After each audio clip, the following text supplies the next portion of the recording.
Hello everyone, welcome back to another useless tutorial. Today I'm going to teach you how to AFK Destruction in Skyrim.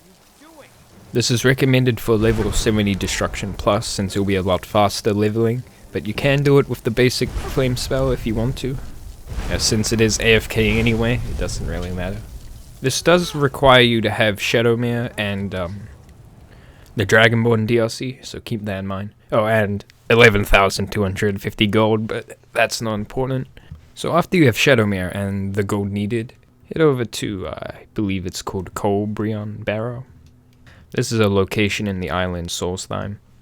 To get there, head over to Windhelm's dock and talk to this dude. Pay him 250 gold and you can head over. After you arrive, it's a short walk to the dig site. Here you can begin the quest Unearth. From this quest we're looking for a black book that gives us a special ability. But to get the black book you need to go through the quest, which cost I think 11,000 gold. Don't worry too much though, since the stuff inside of the crypt is worth quite a lot. To do this quest, first you must invest money.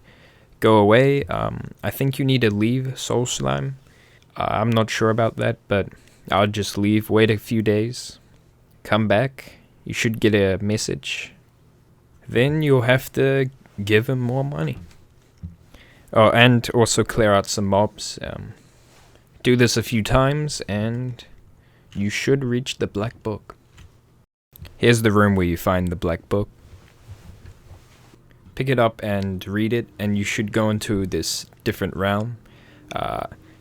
Make your way to the end of the realm, and at the end there should be a book which allows you to pick 3 abilities. Make sure to pick the Secrets of Arcania. This is the key to AFK farming, since it allows you to use any spell without using any magic.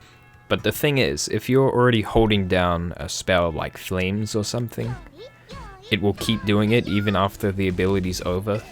So you can just hold down a spell on Shadowmere and you can just leave it there.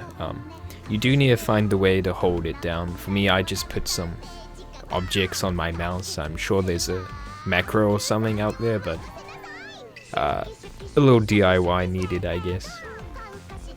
Anyway, that's the end of this useless tutorial. I don't know how helpful it was, but I've never seen anyone talk about training it this way, so I thought I'd put it out here.